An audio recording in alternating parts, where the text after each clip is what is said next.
ask you. I know what I gave you. Please tell me what you gave me. Now let me ask you. Hello people, it's your boy Ambassador again doing this thing. So once again you're seeing the same faces. But today we'll be talking about the relationship between our educational system and the job market. So it obviously doesn't look too good. I mean, you could tell from my voice. I've been having a cold, but I've got to do what I've got to do. So you just have to understand with me. But hopefully you can get me. So once again, I brought a couple of young people to talk about the issues of the educational system and the job market. I don't think they can talk so much with regards to the job market because they're not the ones employing people, but they can talk from the perspective of people who are hoping to get into the job market, and then people who are involved in the educational system. So I just want them to give their own opinions, and then I could as well talk from the job market side of things. I've had my own little experience with employing people, and then educational system because I'm not that old. It's not too long ago that I left school and all of that. So first, I have here Nina. Gilda. Okay, so I think you guys already know them by now. Once again, what are your thoughts? Just the first take answer with regards to the educational system and the job market. Personally, I think the educational system is too different from what the job market desires. Hence, you're saying it does not meet the Yeah, need. it does not meet the demand. Okay.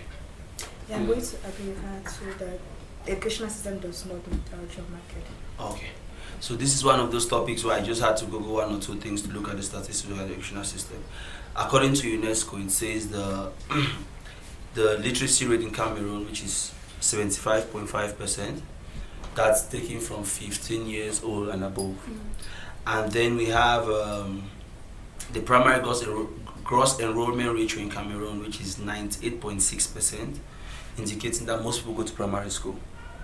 But we know what our primary school system is like. It's very basic and it's not creative. Yeah. And then secondary school, so imagine, look at the steep decrease. Primary school is 98. Secondary school, it drops to 47.6. Where it means a good number of people, that's where we lose a lot of people. They don't go to secondary school or they face challenge. Most of the people who are being honest, I'm sure this is looking at those who complete the process.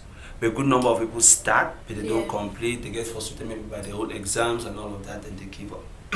Another interesting factor is university literacy rate in Cameroon is generally, they say 76.8%, and it's higher for males. 82% for males and 71% for females. So that's an interesting angle which I want you guys to look at. I want us just first discuss the rate before we start looking at personal views with regards to the system itself. So why do you think the rate is higher for guys than girls? As girls? Okay, like, I don't want to say that perhaps they're getting pregnant. Perhaps. Yeah, perhaps. You went to school, what happened? I have friends who got pregnant Exactly. and had to drop out. Perhaps got pregnant, yeah. What else? And then again, there's still some families in Africa who have that mentality of, I don't know, should I call it selling their children? Yeah. Like, just trading them for money. Like, hurry and get married. In quotes, bride price. Yeah, bride price. Okay. I also have friends who got married really early. Yeah. And I don't think they wanted to get married early like that because it does not make sense. You're 17 and married. Not necessarily. I think I had also friends that have gotten married. Not. And I feel love. like yes. Not being love, maybe also they also feel frustrated the way the country is going. Yeah, yes. So they just go into that guy's house on the side. Maybe he has money and they just want to. Yeah. They say okay. That's Just So get married you to leave the your guy. father's house and get a new father Yes. to adopt you. Apparently. daddy. They say. So you guys think that that's why most girls, the rate for girls, the literacy rate for girls is lower than for guys? Yeah. Okay, that's an interesting angle. Okay, now let's zoom into the educational system. Why do you guys think that the educational system does not meet the job market? Go into details. Because, okay, like, starting from primary school, Yeah. there's a lot of unnecessary things that they teach us. Yes. Like history, like, okay, yeah, we're supposed to know about our history, but things like what Vasco da Gama did, I don't think these are things that actively concern us. Even coming to secondary school, you're doing world history, you're doing history, they call it Cameroon history, but most of it, they're still blabbing about what the Americans came and did, what the Portuguese did, what the Germans did and all that. But if you look at perhaps those abroad, if they know that their child is going to be a heart surgeon or a neurosurgeon from young, you start learning, start visiting the hospital, or your parents start enrolling you in holiday programs, all those kind of things. But here in Cameroon, they'll just pack you all knowledge that you don't even need at the end of the day. And then when you graduate from university with a degree, having, what should I call it, knowledge around everything, jack of all trades, they'll start asking you for 7 years experience. 7 years experience with no skill. But if we had changed our educational system and had something where perhaps you are going to school and then you are still taking up holiday programs, making all these things a necessity, then we're going to have even 15 years experience, because I've been in school for like 19 years of my life. Yes, okay. So you're going to have like that that level of yes that the employer wants, because personally I don't think there's anything wrong with an employer wanting 7 years of experience. The problem comes from our educational system. That's where everything stems up from, because if you started young and then you're already having these practices, 7 years of experience will not be difficult for you. Okay, good. How do you think? As to say what regarding the primary school section, I feel like, yes, I understand the part they are trying to focus on is that being young, you don't exactly know what you want to get into. So maybe that's why they try giving us all these fields to test what really we want to do in future. But still, they fail in, because if you see countries like China, you really see small kids already start developing a lot of great things that can help the society. I feel like educational system has failed in bringing out creativity in children, and they are trying to they're having this mentality that you just want to pass, but there's not really that creativity that they're trying to have in children. So I agree with you people. If you notice, I did not interrupt or interject at any point, because I agree with what you say. Usually I'm always on the other side. So that's why I said most of the things, some of the grudges people have the experience, I had the same grudge. That my approach was maybe different, which I think I want to lay down some of my own approach or some of the proposed solutions when we are now mixed with the guys, so that everybody is part of them, have had their own angle of things. But just to add to what you were saying, I think the job market, not that it's bad, but it was not built for this era. Yeah. So during the colonial period, if you look at history, they were training should I call it the elites, or the Africans who were supposed to take over from the colonial masters, to continue in the process of leading the others, for them to be able to exploit the natural resources they wanted from Africa. Even the French and the British system, they have somehow changed their educational system, but we are stuck with that same system. They were teaching us more of general and managerial things. And if you look at most of our should I call it, how do they call it? What we study, the kind of things we study, it's mostly from the angle of the Europeans and the Americans. So when you look at African history, it's almost like there was nothing happening in Africa before the colonial masters. Yeah. Then when maybe Nashtiga came or Herwet came, this is where Herwet did, this is what he did. They don't start from the angle of, there was this great chief called Fongalega who was doing this in the village, doing this. Then he came across a white man called Zingraf. It starts from the angle of the white man, almost like it's their perspective looking at us. African history is basically still about them. It's not our history. Exactly. So there's that part, and you will not blame them, because I'm sure most of the books we started learning with was written by white men. Yeah. So we have not taken our own time now to introspect and then say, okay, what do we have to say about this thing? And that's why some of the time I really enjoy doing these things like the podcast, because most people, I spend most of my time on YouTube, and the new generations focus a lot on YouTube too. And that's where people learn a lot. Even when you go to YouTube, you see some of these videos about, do you know about Africa, or meet Cameroon? It's either Africans in the diaspora or whites doing it. Why are we not having our own voice to talk about our own struggles and our own system and the things we like? Sometimes it's really difficult to do that, because I remember when my father was doing, I think, his PhD thesis, to do research in this country, you have to pay. Like, you go to the archives and then you're trying to get information about things that happened in the past, but you still have to pay. Like, excuse you, I'm trying to do something to help our country, but they'll ask you for fines. You will never get certain information for free. So it still goes back to how, I don't know if I'll call it corrupt, or how weird our entire government system is. It's just really bizarre. It's difficult to get information on certain topics, even if you want to write a book explaining about our African history, because my father is a historian. So it's just really, really difficult to get these specificities. I don't know. No, but as you said, right, it's difficult, but that's life. So That's Cameroon. but you are in Cameroon. I know you said you came from America. Yeah, when I was sometime. 5. Yeah. But we are in Cameroon and we have to face life according to our realities. Yeah, exactly. So I usually tell friends that when we're out in Europe, Europe has become as good as it is now because it's a generation that dug the ground, that swept the streets. That at the time it was worse than Cameroon. It was a generation that fought the wars of, let's say, Spartan and whatever in Greece. The Roman Empire was built. People had to be digging things. I mean, like when you look at the agrarian revolution, they were using the crude tools to work. Yeah. So we should not watch what Europe is now and then feel that Cameroon is so bad because we are not like that now. We need to go through that process of doing that dirty, hard work of going through the, so like when you see somebody as an explorer or you're a researcher, it does not just suffice to go to a library and get the information. In an advanced society, you might get it, but before they became advanced and they could have everything online and the internet, somebody had to go school by school, travel to 10 regions, go on a horseback, float on a river, whatever you have to do to go and get the information. Then they put it now, all of the information now is now online and the next generation has it so easy because they can now Google and find it.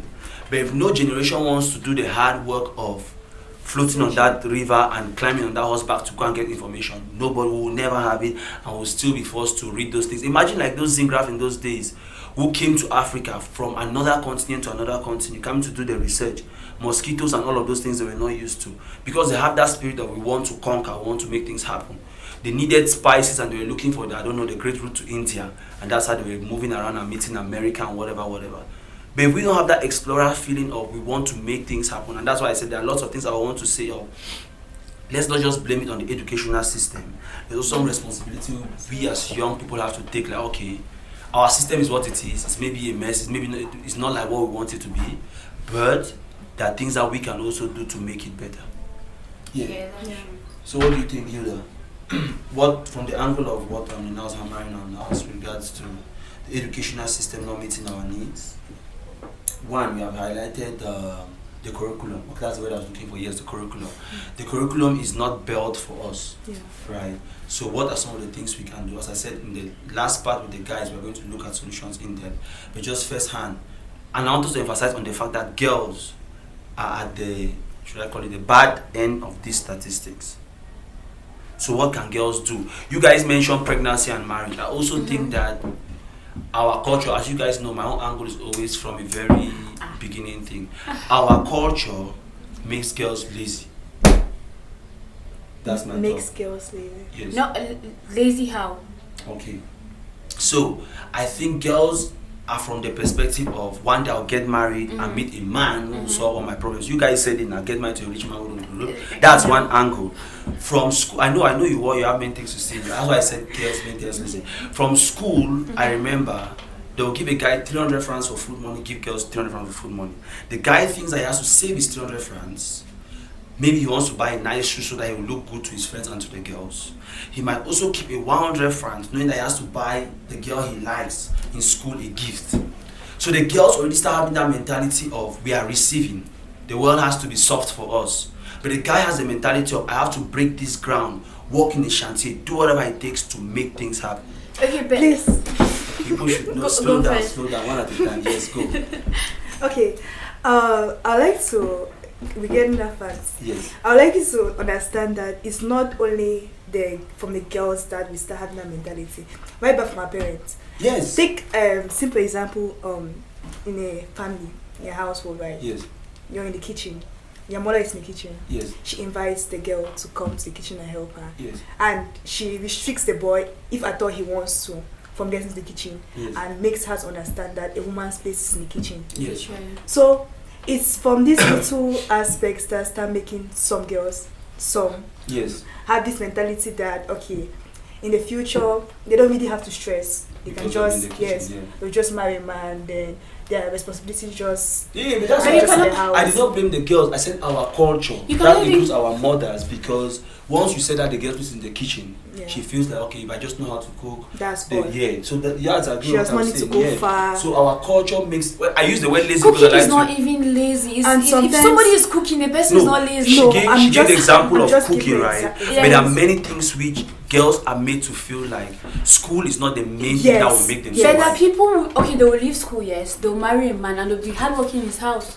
So that's girls, they're not still lazy, they're just a different I type use of the word hardworking. one. I use the word lazy because I like to use strong words so that people will pay attention to what I'm saying. Lazy might not be the best adjective to describe it, but I also feel like yes, lazy is the word because in a capitalist world, the services which are being rendered by the woman, cooking, taking care of the children, and all of those other emotional things are not valued. You are not paid to be a housewife. Yes, exactly. So you are being lazy by just sitting there that this is what I'm going to do, because we know that the things that are being valued are going out there to hustle. It might not be the good thing for the family setting and for the growth of our community, because we need those services rendered by women to take care of the family. But if we're being honest, those services are not being valued. Nobody pays a housewife. And at the end of the day, people will talk down on you like you're just a housewife. Exactly. Meanwhile, it's a very great service. Best an occupation, Isaac. No, that's why there's even this need for women empowerment that even if you decide to be a housewife, you should have something doing. Because what if the man, something happens to the man, then Or he I've seen throws you situations. out. I've seen situations where the man dies, the man's relatives come and take everything. Then the wife is stranded now with maybe her 4 kids. Exactly. She doesn't have anything to do, nowhere to go. Imagine if she was having her own thing doing, not Yeah. Some bad. skill, yeah. Yes, maybe something small that she can Like start a helping retail herself. Because Yeah. I'm talking of these statistics showing that less girls, when the more you go up, less girls go to school. And if you go like to the dressing salon and all of those things, you see they're mostly girls. Yeah. But like, okay, I also want to say that I don't think it's wrong to have those skills too. No, No, true. we're not saying it's wrong. True, I'm saying that when you have dropped out of school to go and sit only in that salon, knowing very well that the possibility of growth as a hairdresser is very limited. But I just feel like the direction that the world is going, school is not going to, like, having a degree Yes. is okay, it's necessary to have a degree, but it's not going to be so much of a big thing. I feel like skill is what is more important now. And it also depends on how you do it. So, like, you could having be a your kind hairdresser of with a degree- difference. You need some level of education to be a hairdresser. Exactly. But Like even if wait, they say it's opposite is, I think opposite, I feel like it's level enough.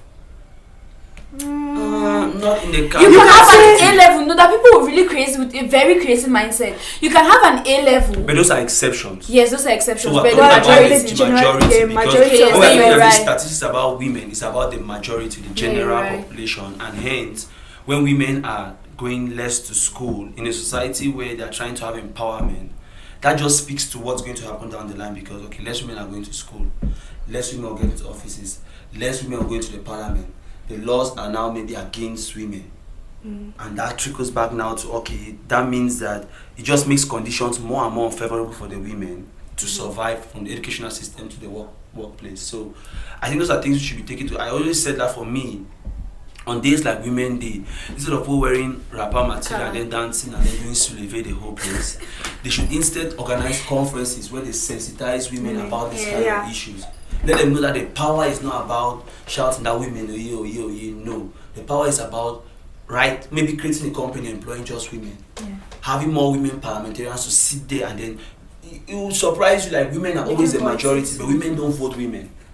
That's why their voices cannot be heard in certain places. And I was Women are discussing very bitter people, especially towards their own gender. Woman that is saying it. no, Especially we know towards it. their I own think gender. all of us know it deep down Okay. that we are judgmental. I've had many people say they'd rather be friends with boys than be friends with their own gender. Okay. No, you're damn friends with women. Don't say Okay, they're okay. gender friends with women. Yeah, I'm friends with women. But there are men too now that are becoming women, so that's why. Literally. Men who are becoming women. Not in being gay or anything, like just talking too much. Like, bro, man up. They can as well be being gay. Anyway, that's another podcast, right? Yeah. So for me, this was a very agreeable podcast. I hope when the guys come, it's going to be agreeable like this too. I don't know Not what so Cherry sure. has to say. Okay. So you have noticed Nina's really drawn a line with Charlie, like he's there and here. Last So- time I had to lose my voice because I argued with that boy. What's trying it again? Okay.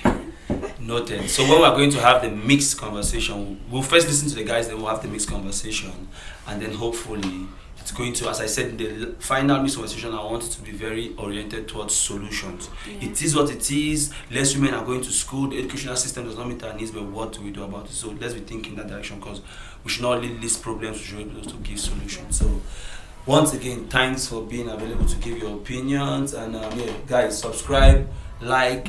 I want you guys involved in the comment section, share, and then this conversation should be taken from the YouTube to your homes and to your bars and to your salons and to your whatever. Where do you guys meet again? School. Jeff-Bobby. Okay. Yeah, everybody. She said school, then somebody said Jeff-Bobby, so you can already tell where people are No, drifting that was towards. a joke. Okay, nice one. Okay, guys, see you guys shortly.